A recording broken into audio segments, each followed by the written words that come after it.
மகர ராசிக்காரர்களே, இந்த வீடியோ உங்களுக்கே தற்செயலாக வந்ததுன்னு நினைக்காதீங்க. இப்போ நீங்கள் இந்த மகர ராசி பலன்கள் பார்க்குறீங்கன்னா அதுக்கு பின்னால் ஒரு காரணம் இருக்குது. சமீப காலமாக மனசில் ஏதோ ஒரு குழப்பம் அல்லது எப்போ நல்ல மாற்றம் வரும்னு ஒரு கேள்வி இருந்தால் அந்த கேள்விக்கான பதிலை தேடி தான் இப்போ நீங்கள் இங்கே வந்திருக்கீங்க.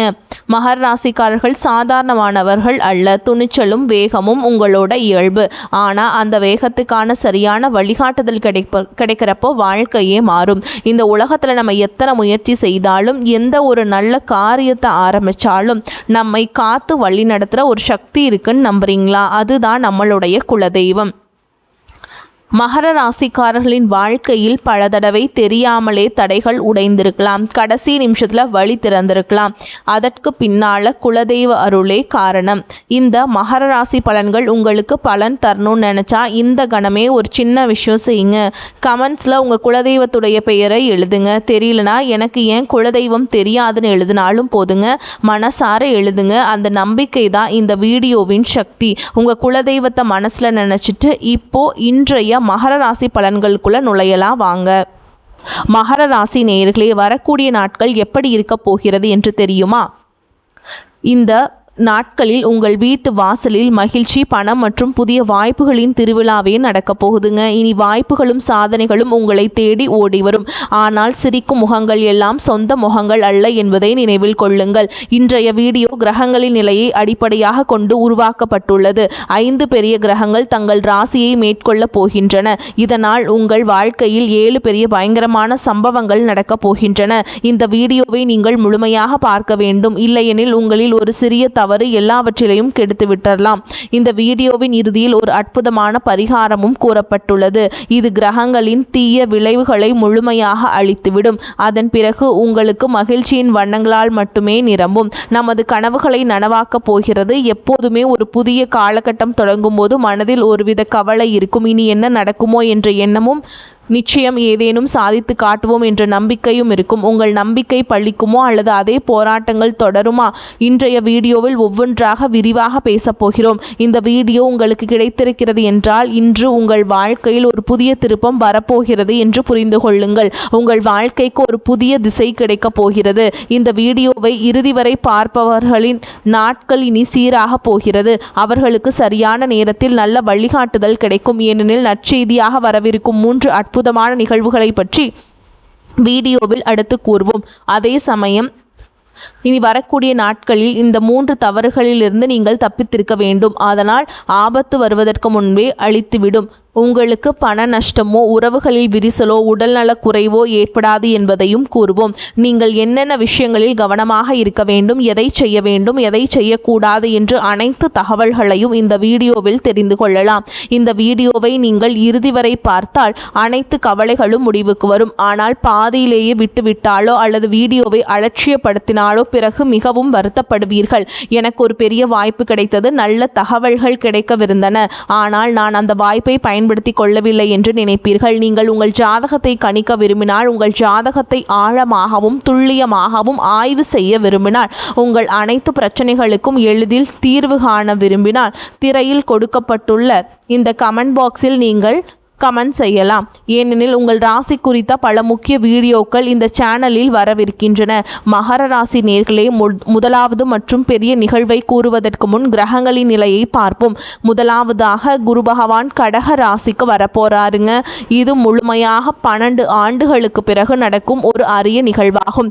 கவனமாக கேளுங்கள். குரு பகவான் உங்கள் 7ஆம் வீட்டிற்குள் நுழைகிறார். 12 ஆண்டுகளுக்கு பிறகு குரு கடக ராசிக்கு வருவதால் இயற்கையாகவே இது உங்கள் வியாபார மற்றும் திருமண வாழ்க்கையில் முழுமையான தாக்கத்தை ஏற்படுத்தும்.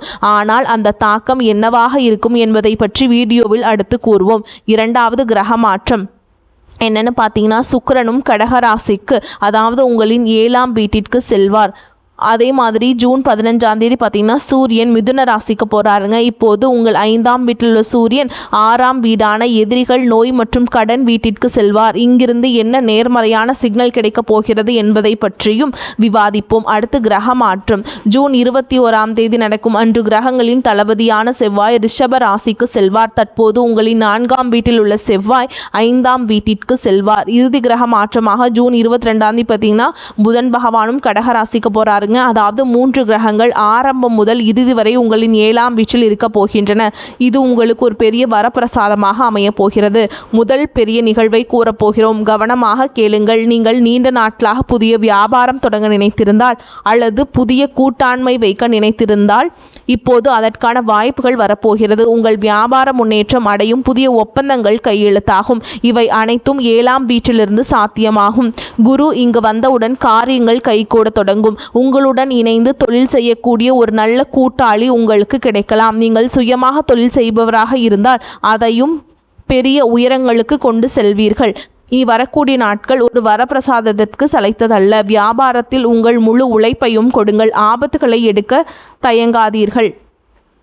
ஏனெனில் 3 கிரகங்கள் உங்களுக்கு ஒன்றன் பின் ஒன்றாக 7ஆம் வீட்டிற்கு வரும்போது தங்கள் கைகளில் எடுத்துக்கொள்ளும். இங்கே குரு, சுக்கிரன் மற்றும் புதன் இணைந்து உங்களுக்கு வியாபாரத்தில் பெரிய லாபத்தை கொடுப்பார்கள். 7ஆம் வீடு திருமண வாழ்க்கை குறிக்கும் வீடு என்பதால் திருமணம் ஆகாதவர்களுக்கு இது ஒரு மிகச்சிறந்த காலம். அவர்கள் வாழ்க்கையில் ஒருவரின் வருகை இருக்கலாம். திருமண யோகங்களும் இந்த 3 கிரகங்களின் சேர்க்கையால் உருவாகும். திருமண வாழ்வில் மிகுந்த இனிமையை கொண்டு வரும். நீண்ட காலமாக உங்கள் குடும்ப வாழ்க்கையில் குழப்பங்கள் நீடித்து பிரச்சனைகள் தீரவே இல்லை என்று நீங்கள் நினைத்திருந்தால் இப்பொழுது குறிப்பாக 12 ஆண்டுகளுக்கு பிறகு குரு கடகராசிக்கு வரும்போது 100% திருமண வாழ்க்கையில் நேர்மறையான மாற்றங்களை காண்பீர்கள். பிரச்சனைகள் சுமூகமாக தீரும். தடம் புரண்ட வண்டி மீண்டும் தண்டவாளத்தில் ஏறும். உங்கள் உறவு மிகவும் அழகாக மாறும், இனிமையாக மாறும். வாழ்க்கையும் மகிழ்ச்சியால் நிறையும். 2வது நிகழ்வை கவனமாக கேளுங்கள். கிரகங்களின் ராஜா மிதுன ராசிக்கு செல்லும் போது ஒரு பெரிய சம்பவம் நடக்கும். சூரியன் உங்களின் 6ஆம் வீட்டிற்கு வரும்போது அங்கே ஒரு வித்தியாசமான சூழல் உருவாகும். ஒரு தனித்துவமான காட்சியை காண முடியும். ஏனெனில் சூரியன் இங்கே உச்ச நிலையில் இருப்பார். அவர் உங்கள் எதிரிகள் அனைவரையும் அழித்து விடுவார். சில மனிதர்கள் நம்மிடம் இனிமையாக பேசுவார்கள், ஆனால் அவர்களின் நோக்கம் நமது பலவீனங்களை தெரிந்து கொள்வது, நமது குடும்ப விஷயங்களை அறிவது, நமது யோசனைகளை திருடி நம்மை முந்தி செல்வது என பல கட்ட நோக்கங்களை கொண்டிருக்கும். இங்கே உங்கள் வெகுளித்தனம் உங்களுக்கு ஆபத்தை கொண்டு வராமல் இருக்க சற்று புத்திசாலித்தனமாகவும் தந்திரமாகவும் இருங்கள். 6ஆம் வீட்டில் உள்ள சூரியன் உங்கள் எதிரிகளை தவிடுபொடியாக்குவார். உங்கள் பாதையில் உள்ள முட்டுக்கட்டைகள் தானாகவே விலகும். ஆனால் உங்கள் யோசனைகளை யாரிடமும் பகிர்ந்து கொள்ளாதீர்கள். உங்கள் ரகசியங்களை யாரிடமும் கூறாதீர்கள். ஏனெனில் இந்த உலகம் நம்பகத்தன்மை அற்றது. கடந்த காலத்தில் நீங்கள் யாரை நம்பினீர்களோ அவர்களே உங்களுக்கு துரோகம் செய்ய தயங்கவில்லை. எனவே இப்போது உங்களை நீங்களே கொள்ளும் நேரம் வந்துள்ளது. உங்கள் மீது கவனத்தை செலுத்த வேண்டிய நேரம் இது. இதை குறித்து வைத்துக் கொள்ளுங்கள். உங்களுக்கு நீண்ட காலமாக பதவி உயர்வு கிடைக்காமல் இருந்திருந்தால், நீங்கள் முழுமையாக உழைத்தும் பல ஆண்டுகளாக போராடியும் பதவி உயர்வு மற்றும் முன்னேற்றத்திற்கான வாய்ப்புகள் அமையாமல் இருந்தால், சூரியன் 6ஆம் வீட்டிற்கு வந்தவுடன் வேலையில் பதவி உயர்வுக்கான பல வாய்ப்புகள் உள்ளன. வேலை தேடுபவர்களுக்கும் சூரியன் வேலையை கொடுப்பார். ஆனால் உங்களுக்கு பிடித்தமான வேலை கிடைக்கவில்லை என்றாலும் கவலைப்பட வேண்டாம். அந்த வாய்ப்பை புறக்கணிக்காதீர்கள். எப்படி தொடங்கினாலும் பரவாயில்லை, ஒரு தொடக்கம் அவசியம். அதன் பிறகு வழிகள் தானாகவே பிறக்கும். போட்டித் தேர்வுகளுக்கு தயாராகும் மாணவர்கள் ஒவ்வொரு முறையும் தேர்வு கிடைக்காமல் ஏமாற்றம் அடைந்திருந்தால், இப்பொழுது சூரியன் அவர்களுக்கு பலம் வாய்ந்தவராகவும் நட்பலன் அளிப்பவராகவும் மாறுவார். மாணவர்களுக்கு இது ஒரு நல்ல செய்தி.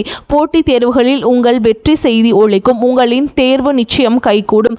3வது நிகழ்வை கூறப்போகிறோம். இதை கேட்டால் நீங்களே ஆச்சரியப்படுவீர்கள். வீடியோவை இதுவரை பார்த்த நீங்கள் இறுதி வரை பாருங்கள். ஏனெனில் அரைகுறை அறிவு எதற்கும் உதவாது. சேனலை இன்னும் சப்ஸ்கிரைப் செய்யவில்லை என்றால் சப்ஸ்கிரைப் செய்து கொள்ளுங்கள். வீடியோவை லைக் செய்து இன்று கமெண்ட் பாக்ஸில் ஜெய் சனிதேவ் என்று எழுதுபவர்களுக்கு ராசிநாதனான சனி பகவான் அருள் நிச்சயமாக கிடைக்கும். ஏனெனில் மகா அதிர்ஷ்டம் உங்களுக்கு கிடைக்க போகுதுங்க. மகர ராசியின் அதிபதி சனி பகவான் ஆவார். எனவே நீங்களும் கமெண்டில் ஜெய் சனிதேவ் என்று எழுத மறக்காதீர்கள். சனி பகவானின் அருள் உங்களுக்கு ரொம்பவுமே கிடைக்கும், உங்கள் மீது பொழியும். வீடியோவை கட்டாயம் லைக் செய்து விடுங்கள். உங்களின் ஒரு லைக் எங்களுக்கு பெரிய ஊக்கத்தை கொடுக்கிறது. 3வது நிகழ்வாக குருவின் பார்வை உங்கள் லக்னத்தில் விழும்போது என்ன நடக்கும் என்பதை பார்ப்போம்.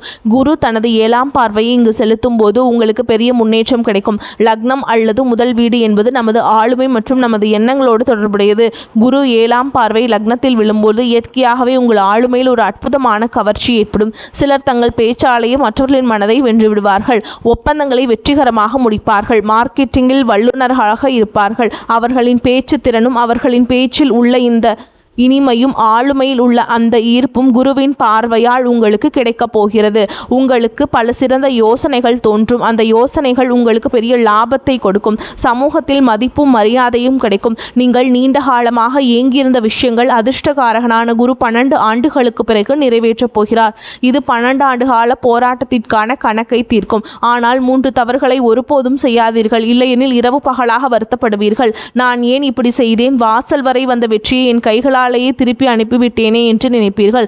இந்த 3 தவறுகளையும் இனி வரக்கூடிய நாட்களில் நீங்கள் நினைவில் வைத்துக் கொள்ள வேண்டும். இல்லையெனில் அனைத்து நற்செய்திகளும் திரும்பிச் சென்றுவிடும். உங்கள் கையில் எதுவும் மிஞ்சாது.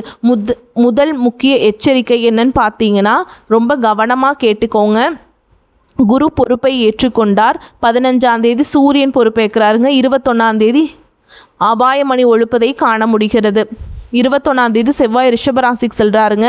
செவ்வாய் உங்கள் 5ஆம் வீடான புத்திர மற்றும் அறிவு ஸ்தானத்திற்கு செல்வார். தளபதி செவ்வாய் 5ஆம் வீட்டிற்கு வரும்போது முதலீட்டாளர்கள், பங்குச்சந்தையில் வேலை செய்பவர்கள், கிரிப்டோ கரன்சி போன்ற தொழில்களில் ஈடுபடுபவர்கள் மற்றும் ஆபத்தான வேலைகள் செய்பவர்களுக்கு பெரிய பாதிப்பு ஏற்படலாம். பேராசையால் பெரிய நஷ்டத்தை சந்திக்க நேரிடும். இந்த தவறை ஒருபோதும் செய்யாதீர்கள். குறுக்கு வழியில் பணம் சம்பாதிப்பதை தவிர்க்க வேண்டும். ஏனெனில் செவ்வாய் உங்கள் அறிவு மற்றும் புத்திரஸ்தானத்தில் அமர்ந்திருப்பார். இங்கிருந்துதான் அபாயமணி ஒலிக்கிறது.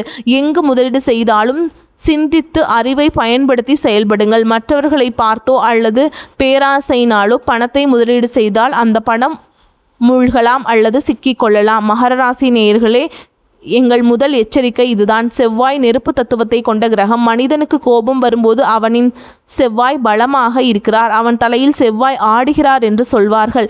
எனவே நீங்கள் என்ன கவனிக்க வேண்டும்? உங்கள் காதல் வாழ்க்கையை கவனிக்க வேண்டும். ஈகோ வரக்கூடாது. கோபமான குணம் வெளிப்படக்கூடாது. இல்லையெனில் அது காதல் வாழ்க்கையில் பிரச்சனைகளை உருவாக்கும். நான் தான் சரி, நீ என்னை ஏன் இப்படி சொன்னாய், நான் தான் பெரியவன், நீ என் முன்னால் எம்மாத்திரம், இது எனக்கு கைவந்த கலை, எனக்கு யாருடைய உதவியும் தேவையில்லை என்பது போன்ற அகங்காரமான வார்த்தைகளை வாயிலிருந்து விடாதீர்கள். இல்லையெனில் செவ்வாய் கோபம் அடைவார். வாசலில் நிற்கும் வெற்றியும் திரும்பி சென்றுவிடும். வீட்டிற்கு வரவிருந்த லக்ஷ்மியும் கோபித்துக் கொள்வார். எனவே ஈகோ, சச்சரவு, விவாதம் போன்றவற்றை அலுவலகத்திலும் வைக்காதீர்கள். திருமண வாழ்க்கையிலும் வைக்காதீர்கள். காதல் வாழ்க்கையிலும் வைக்காதீர்கள். இந்த காலகட்டம் உங்கள் குழந்தைகளின் கல்வி குறித்த கவலைகள் ஏற்படலாம். ஏனெனில் 5ஆம் வீடு குழந்தைகளை குறிக்கும் வீடாகும். அங்கு செவ்வாய் வராருங்க. எனவே அவர்கள் என்ன செய்கிறார்கள், அவர்களின் தினசரி வழக்கம் எப்படி இருக்கிறது என்பதில் முழு கவனம் செலுத்துங்கள். இல்லையெனில் கவலைகள் அதிகரிக்கும். இப்போது 3வது மற்றும் இறுதி எச்சரிக்கையை கூறப்போகிறோம். 7ஆம் வீட்டில் குரு, சுக்கிரன் மற்றும் புதன் ஆகிய 3 கிரகங்கள் இணைந்து வியாபாரம் மற்றும் கூட்டாண்மையில் நல்ல காலத்தை கொண்டு வருவார்கள் என்று நாங்கள் கூறியிருந்தோம். ஆனால் இந்த 3 கிரகங்களும் ஒன்றாக இருக்கும்போது சில குழப்பங்களும் ஏற்படலாம். எனவே யாரையும் கண்மூடித்தனமாக நம்ப வேண்டாம். அவர் பல ஆண்டுகளாக உங்கள் கூட்டாளியாக இருந்தாலும் சரி அல்லது புதிதாக வந்தவராக இருந்தாலும் சரி, கண்மூடித்தனமாக யாரையும் நம்பாதீர்கள். ஏதேனும் ஒப்பந்தத்தில் கையெழுத்திடும் முன் அல்லது காகிதங்களில் கையெழுத்திடும் முன் நன்றாக சிந்தித்து படித்து பார்த்து செய்தால் வியாபாரம் செழிக்கும். கண்மூடித்தனமாக நீங்கள் வைக்கும் நம்பிக்கை உங்களுக்கு துரோகத்தை கொண்டு வரலாம். உங்கள் கண்களையும் உங்கள் தாயாரின் ஆரோக்கியத்தையும் கவனித்துக் கொள்ளுங்கள். வேலை என்று அலைந்து உங்கள் ஓய்வையே மறந்து விடாதீர்கள். குடும்பத்தையும் வாழ்க்கை துணையையும் மறக்காதீர்கள். இல்லையெனில் வேலையும் பாதிக்கப்படும், உறவுகளும் பாதிக்கப்படும். எனவே வேலைக்கும் ஓய்வுக்கும் இடையிலான சரியான சமநிலையே வெற்றிக்கான திறவுகோலாக அமையும். இப்போது 2 பரிகாரங்களை கூறப்போகிறோம். இந்த 2 பரிகாரங்களையும் நீங்கள் செய்தால் செவ்வாயின் எதிர்மறை தாக்கத்தை காண முடியாது. வாழ்க்கையில் ஏற்படும் அபாயங்கள், பங்குச்சந்தையில் ஏற்படும் நஷ்டங்கள் அல்லது காதல் வாழ்க்கையில் செவ்வாயால் ஏற்படும் பிரச்சனைகள் போன்றவற்றிலிருந்து இந்த பரிகாரத்தை செய்வதன் மூலம் ஓரளவிற்கு நிவாரணம் பெறலாம். 2வது பரிகாரமாக சுக்கிரன், குரு மற்றும் புதனுக்கான பரிகாரத்தை கூறுவோம். இந்த வீடியோவை இறுதி வரை கவனமாக பாருங்கள். இதுவரை நீங்கள் வீடியோவை பார்த்திருக்கிறீர்கள் என்றால் உண்மையாகவே இறைவனின் விசேஷ அருள் உங்கள் மீது உள்ளது. இந்த 2 பரிகாரங்களையும் கட்டாயமாக கேளுங்கள். பரிகாரம் பிடித்திருந்தால் வீடியோவை லைக் செய்ய மறக்காதீர்கள். 1வது பரிகாரம், செவ்வாய்க்கிழமைகள் தோறும் ஆஞ்சநேயர் கோவிலுக்கு சென்று வெள்ளம் மற்றும் கடலையை பிரசாதமாக படையுங்கள்.